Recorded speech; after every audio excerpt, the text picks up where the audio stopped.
네, 안녕하세요. CS 2020 최종 정리 파트 3입니다. 주요 스타트업 동향인데요. 첫 번째는 그 키워드별로 우리가 쭉 보고요. 그 다음에 뭐 몇 개 스타트업 좀 보고서 마무리를 하도록 하겠습니다. 이 자료는 상당히 짧을 건데 재미는 있지 않을까 생각이 됩니다. 첫 번째는 우리의 미래 먹거리입니다. 식물성 인공고기, 수증기로 만든 물, 거실에서 키우는 채소거든요. 그래서 여기 보면 워터젠의 제니하고 제로메스 워터의 소스는 좀 비슷해요. 그러니까 태양광을 이용해서 발전을 하고요. 거기에서 이제 수증기로부터 식수를 만들어내는 거죠. 그런 부분인데 두 회사가 기술은 다르다고 합니다. 근데 투자도 상당히 많이 받고요. 상당히 확산되고 있는 물 부족 현상과 좀 관련 있는 부분이 있고요. 다음에 임파서블 푸드가 이제 콩을 기반으로 한 식물성 대체육인데 올해는 이제 돼지고기를 주제로 내놨습니다. 저도 한번 먹어봤는데 뭐 괜찮습니다. 그런 거 하나 있고요. 그 다음에 플랜트 큐브는 우리나라거든요. 여기 굵은 글씨 밑줄 긋은 건 우리나라 업체입니다. 그래서 모듈형 농장, 스마트 팜이죠. 그런 식으로 해가지고 우리의 결국 이제 이런 부분들이 뭐랑 상관이 있냐면 예를 들어서 이제 우리가 임파서블 푸드 하면 결국 육류 소비가 늘어나면 가축을 많이 키워야 되고 그리고 환경 오염이 심해지고 물이 많이 필요하고 그런 부분이거든요. 그런 부분들을 좀 보호해보자. 그러니까 전반적으로 환경 오염, 지구 온난화랑 좀 관련 있는 기술들입니다. 두 번째 트렌드는 향기와 탈취. 영화 기생충의 트렌드가 CS에서 이렇게 잡았습니다. 이것도 제가 하나 쓴 글이 있고 이것도 하나 쓴 글이 하나 있습니다. 아이뉴스 24에 쓴 글이 있으니까 한번 보시면 될 것 같고요. 컴포즈는 대표적인 업체거든요. 다양한 향기를 협성하는데 시연이 상당히 재밌었습니다. 지역별의 이제 꽃을 선택하면 그러니까 지역을 선택하거나 꽃을 선택하면 그 지역의 꽃향기가 나는 거죠. 상당히 잘 만든 기기고요. 무도는 이제 4가지 향을 합성하는 부분입니다. 향기 합성 관련해 가지고는 삼성 C랩 출신의 퍼퓸 블렌더가 작년에 있어도 올해는 안 나온 것 같습니다. 뭐 향수를 찍어서 성분을 확인하고 비슷한 향수를 추천받고 그러는데 궁극적인 목표는 이제 제조까지 가능하도록 딥러닝으로 좀 제조까지 가능하도록 이렇게 간다고 그러고요. 벤텍스 에어클은 이제 우리나라 업체입니다. 올해 이제 CES에서 전시를 좀 했고요. 이제 향균 탈취 물질, 헬사크린이라는 탈취 물질을 이제 스티커에 입혀가지고 내놓는 거죠. 스티커를 좀 붙여놓으면 향균 탈취가 되는 이런 부분이고요. 벤텍스는 지금 최근에 어떤 자동차 쪽에서 좋은 성능이 좀 나와서 시장을 좀 많이 확산할 것 같습니다. 다음의 트렌드는 커가는 반려동물 시장과 반려로봇입니다. 그러니까 반려동물 시장이 점점 더 커져서 관련 제품이 많이 나오거든요. 근데 또 뭐도 있냐면 반려동물이 수명이 짧아서 너무 이제 가슴 아픈 경우가 있으니까 그거를 반려 로봇으로 대체하자 이런 부분도 좀 있습니다. 그래서 이게 룰루펫이라고 하는 제품, 고양이의 대소변을 인식해서 건강 상태 모니터링을 해주는 부분이고요. 관련 제품으로 최초라고 합니다. 그 다음에 뭐 반려동물용 웨어러블 탭 그런 것도 있고요. 그 다음에 반려 로봇이거든요. 여기 뭐 톰보 제니 미국 쪽에서 나온 부분이고요. 이 로봇은 이제 중국 쪽인데 뭐 글을 읽어보니까 외모는 좋은데 시원하다가 뭐 다리도 빠지고 팔도 빠지고 이랬다는 얘기가 좀 있습니다. 다음에 이제 슬립테크 부분이 상당히 중요해지고 현대인이 스트레스를 많이 받으니까 어떤 스트레스 해소나 이런 부분도 좀 있고요. 그래서 어고테크의 수면 보조 부분, 슬립 넘버의 스마트 베드, 일본 쪽이오는 수면 체크 파자마 부분, 동작을 인식하는 부분이고요. 그 다음에 슬립테크 부분은 아닌데 여기 넣어놨습니다. 그래서 뭐 중국 쪽인데 이제 눈 마사지하는 부분들 이런 부분도 좀 있었고요. 다음에 뽑은 트렌드는 능동 웨어러블 부분입니다. 이제 새 업체가 우리나라 업체거든요. 그러니까 네오팩트는 재활 기기를 만든 업체죠. 그래서 이번에 만든 건 스마트 밸런스라고 하는 건 이제 하지 재활, 다리 재활을 위한 이런 부분들을 하나 내놨고요.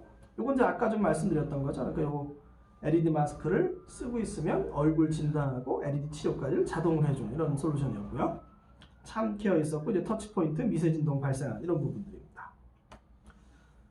다음에는 우리나라 업체들이 또 올해 유독 재밌는 부분 뭐냐면, 그러니까 스마트카 자율주행, 우리나라 스타트업들이 좀 많았던 부분, 스마트카 자율주행 부분하고 스마트홈 부분하고 이제 웨어러블 부분 이 정도였거든요. 스마트 레이더 시스템하고 비트 센싱 그 레이더 업체고 지난번에 말씀드렸고, 모모브이 같은 게 상당히 좀 재밌습니다. 그러니까 지금 보면은 요 오토바이 뒤에다가 이동형 광고를 해주거든요. 근데 그거를 위치 기반으로 광고를 해주는 거죠. 한마디가 딱 와닿던데요. 그러니까 총선이 있으면 그 지역에 있는 모든 배달용 오토바이에 뭐 기호 몇 번을 딱 뿌려주시다 이런 거죠.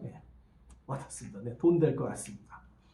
다음에 이제 모트렉스하고 옐로나이프도 요 혁신상 받은 제품인데요. 모트렉스는 이제 국내의 중견 요 헤드 유닛 업체고요. 옐로나이프는 현대차에서 분산 업체입니다. 최근에 계기판이 디지털 크로스로 바뀌니까 거기에는 스킨을 바꿀 수 있습니다. 뽀로로도 받았다가 다른 것도 받았다 이런 부분이죠. 지금 자세히 보시면 잘 보이시는지 모르겠는데 뽀로로가 화를 내고 있습니다. 왜 화를 내고 있냐면 너무 과속을 했더니 235까지 올렸더니 뽀로로가 화를 냅니다. 이렇게 재미있는 스킨을 다운로드 받는 솔루션을 내놨습니다. 그래서 뭐 여기 앱스토어도 만들고 수 있고 뭐 이런 부분이 될 거고요. 다음에 이제 국내 주요 업체를 보면은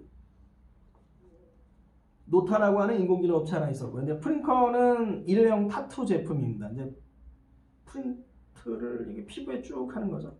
근데 이 인기 상당히 좋습니다. 그 금방 또 지울 수도 있고요. 그래서 지금 작년에 이제 수출 액만 14억이라고 합니다. 인더케그는 처음에 우리나라 업체인지 몰랐는데 우리나라 업체더라고요. 그래서 초음파를 이용해서 크림 맥주를 주조하는데 상당히 현지에서 인기가 좋았답니다. 위치도 상당히 좋은 데 잡았어요. 그러니까 들어가자마자 업체 하나 있고 비트 센싱이고 그 옆에 인더케그 있었거든요. 그래서 뭐 현지에서 수출 계약을 상당히 많이 맺었다고 합니다. 재밌었고요. 현재 아까 있었던 부분이고. 그다음에 리베스트 같은 경우는 이제 배터리인데 구부러져요. 플렉서블 배터리고, 그러니까 어디에 적용할 수 있냐면 예를 들어서 이제 우리가 웨어러블 디바이스가 결국 배터리가 해결이 안 되는데 예를 들면 배터리가 구부러지기 때문에 그러니까 뭐 시계나 아니면 뭐 이렇게 헤드셋이나 쓸 수가 있는 거죠. 비콘 같은 경우는 탈모 홈케어 서비스고요. 써니사이드도 재밌습니다. 그러니까 우리가 실내에서만 활동을 해서 비타민 D가 부족한데 체내에 비타민 D를 합성할 수 있도록 인공 햇빛을 만들어주는 거죠.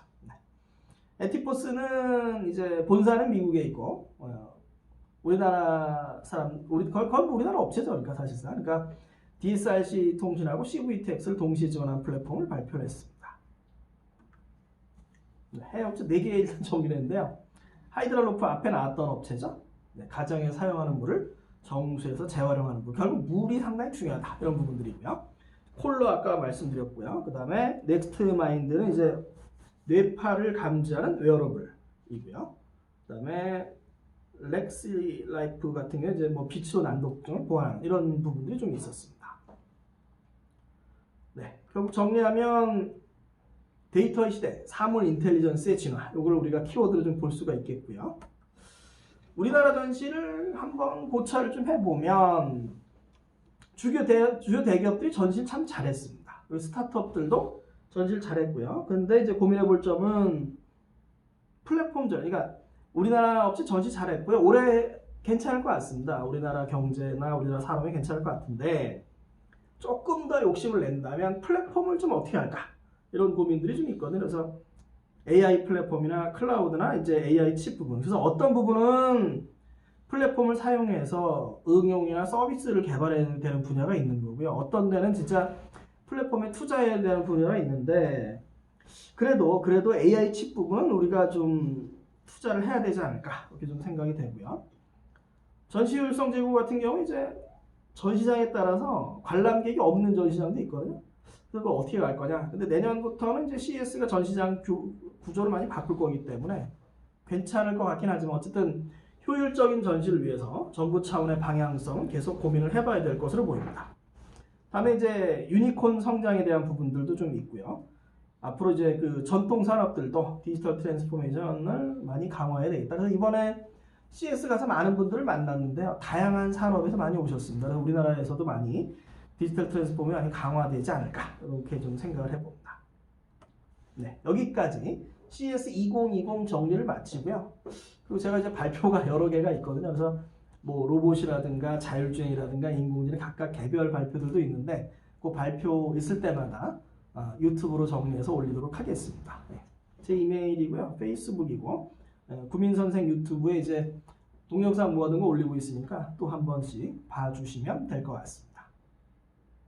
2020년 모두 대박 나십시오. 감사합니다.